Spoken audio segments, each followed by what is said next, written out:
because they already have the Grok and the Ruby as well. But they get the Novaria. And what you were talking about, this is a backline specialist, if you would call it. But hey, you're looking at TNC trying to do it again. Benny Cutie.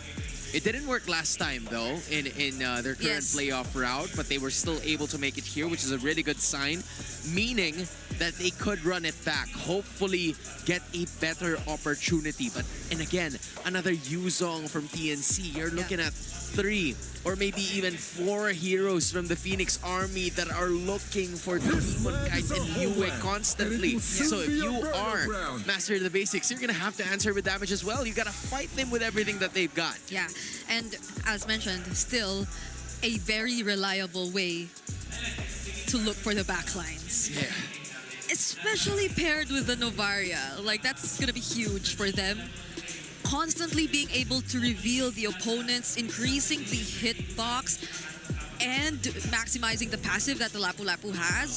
So essentially, if you look at it, it looks like a very aggressive XP laner, but you could help it be a lot more tanky through that. So I'm liking what I'm seeing from both teams so far, especially TNC. This feels like a lineup that can allow them to be very aggressive and similar to what or how they were yesterday. But this is an Aurora that has all their eyes set on activating Demon Kite, and that is something that they fundamentally mastered, and TNC has to find a way to deal with that. For TNC, they have to put their foot on that gas, never stopping aggression, because Aurora has a ticking time bomb in Novaria, and now it's game number 2. Leo Naisu, go get him.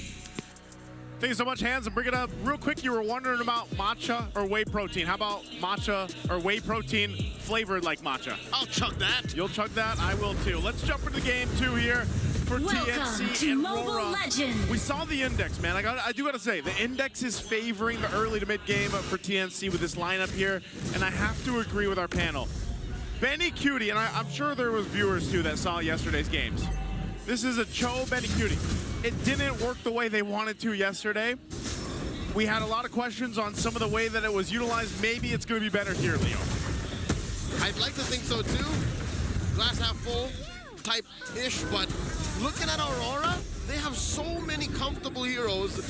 And again, Demon Kite is just getting better and better on these fighters. Yeah.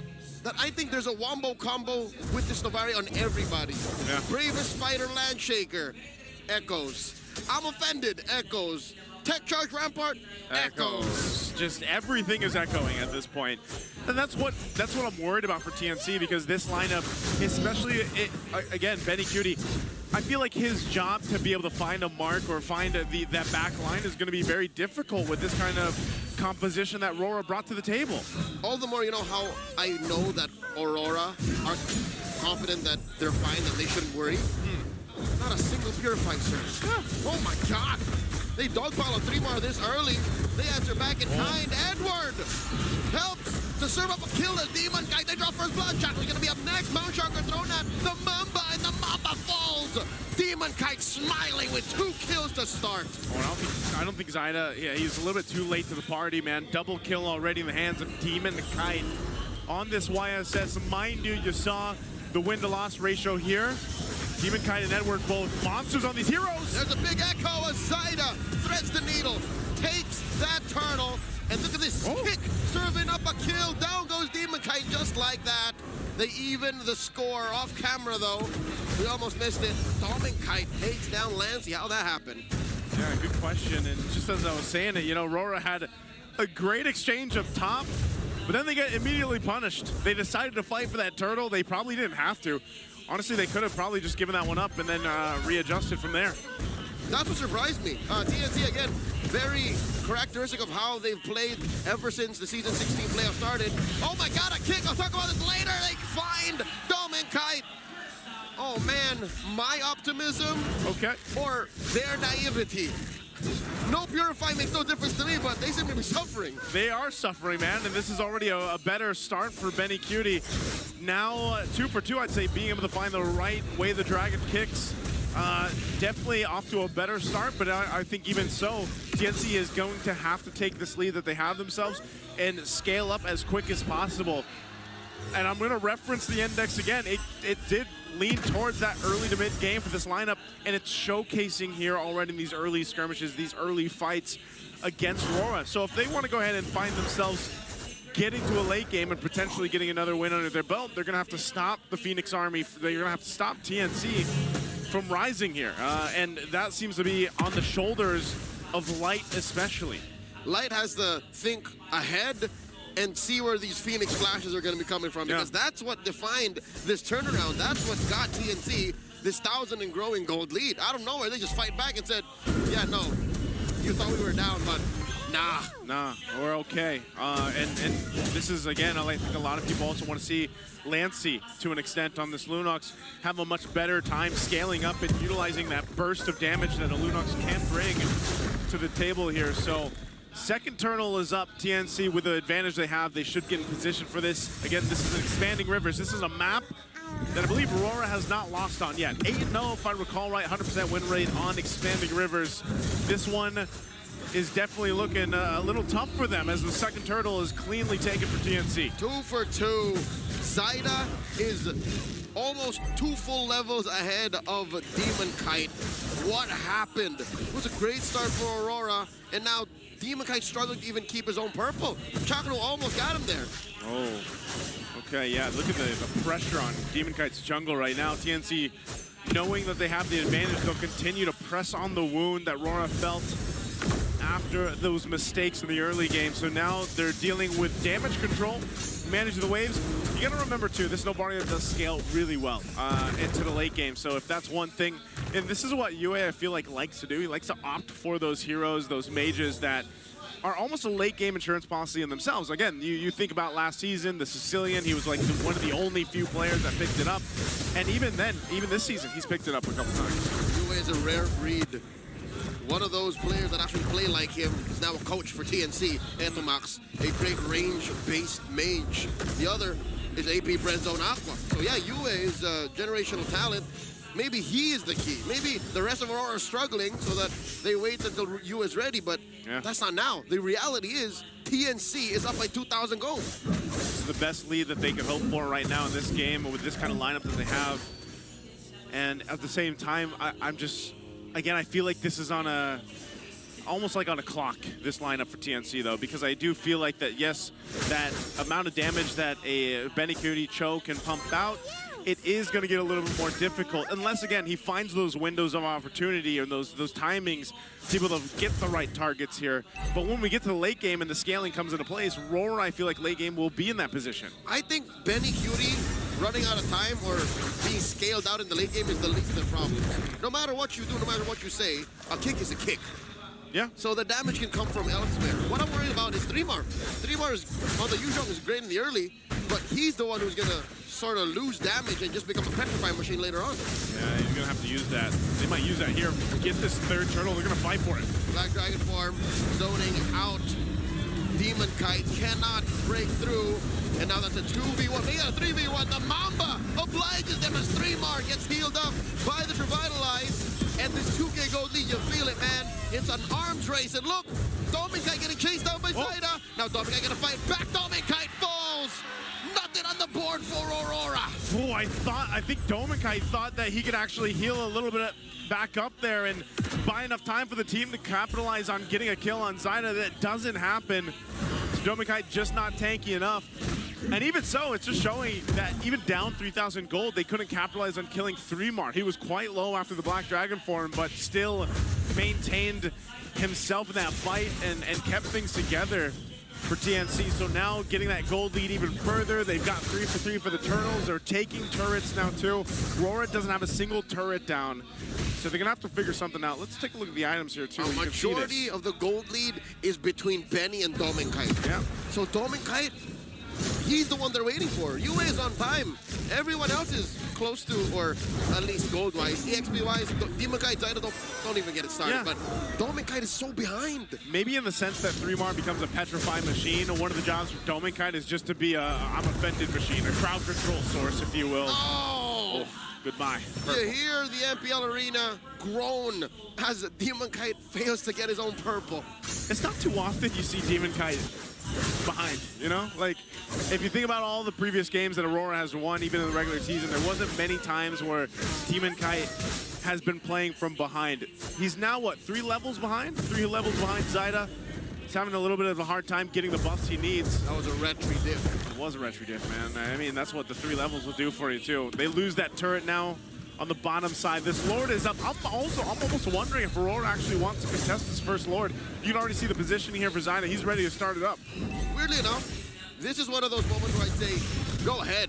I think Aurora have enough utility, and maybe if they have enough cojones to try and steal, but again, retry diff, sure, what if you can chain CC? You can isolate Zyda enough.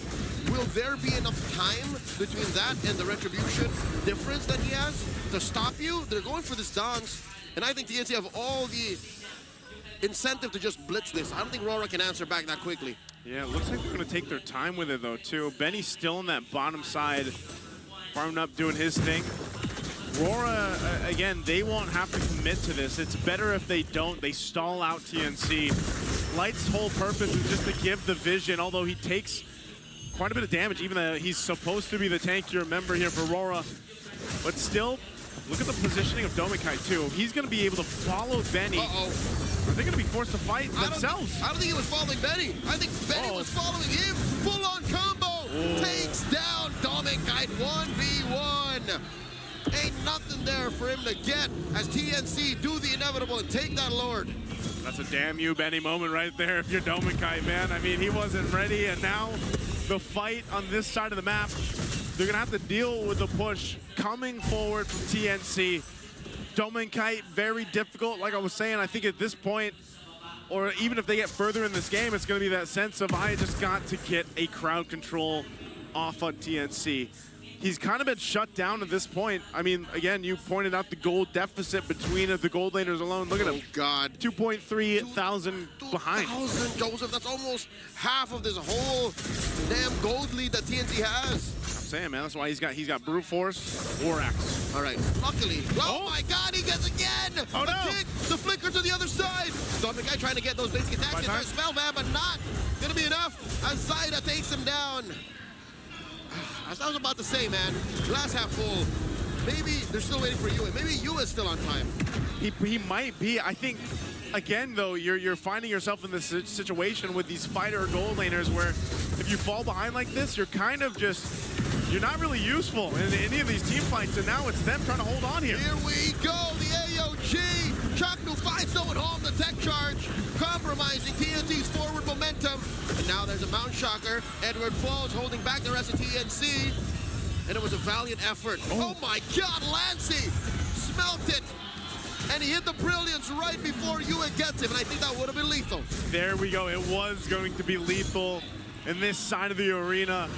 The Phoenix Army is standing up because of what TNC is doing to the #1 seed team that came into the playoffs here.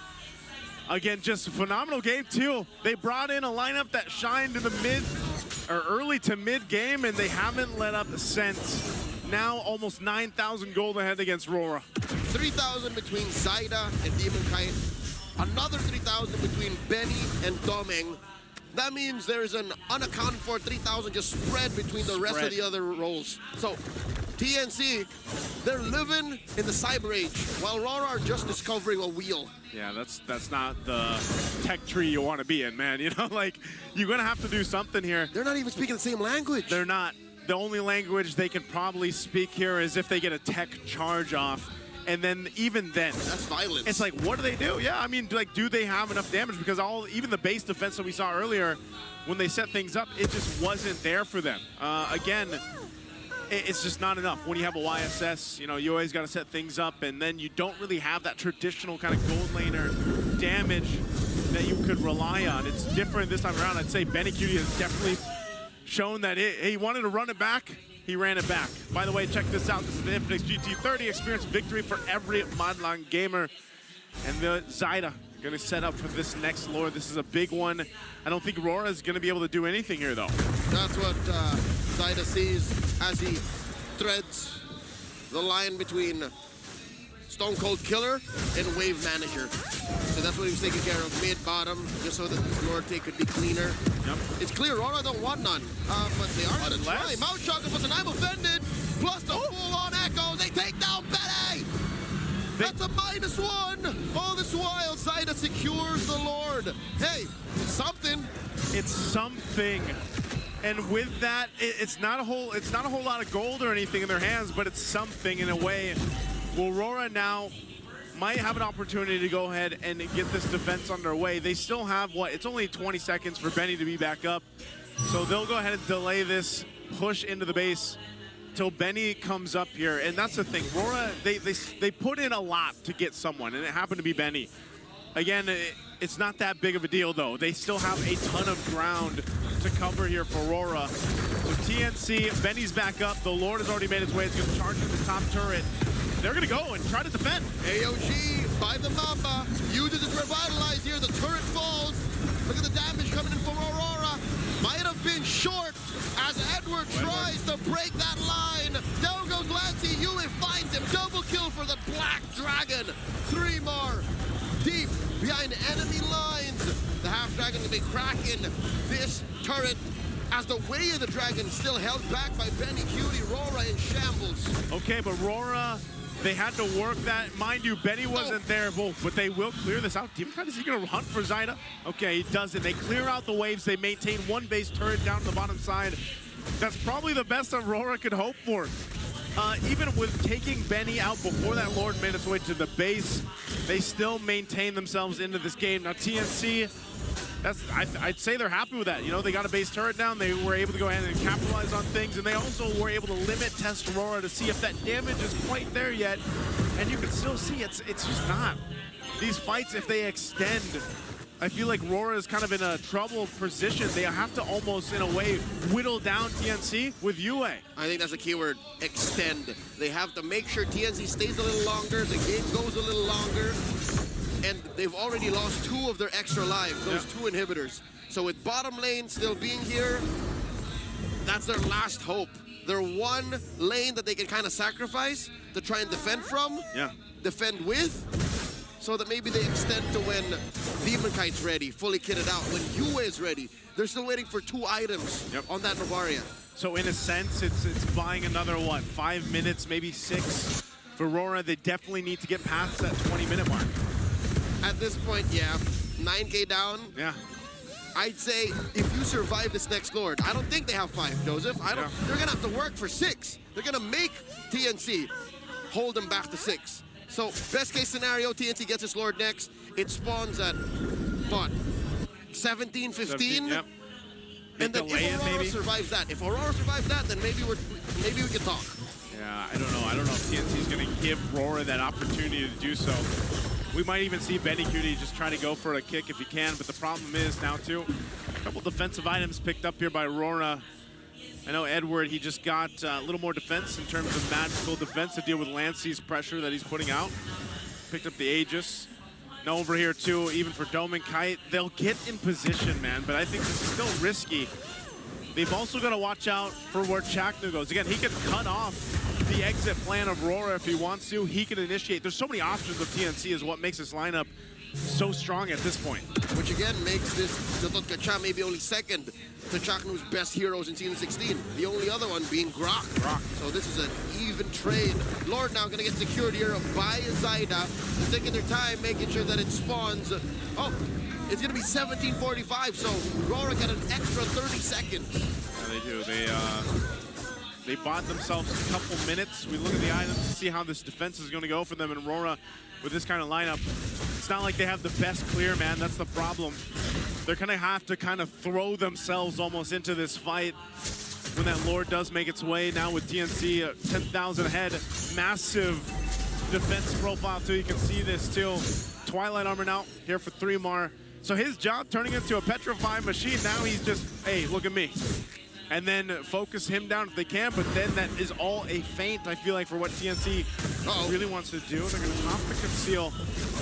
keeping Aurora on their toes here. The Lord's going to make its way, so they're going to have to clear this out. Does TNC force a fight here? AOG by Chaknu, the answer, the echoes. Dominkai trying to survive, sustains through that with all his kicks. And look at the base, this is all TNC wants. And the Phoenix Splash has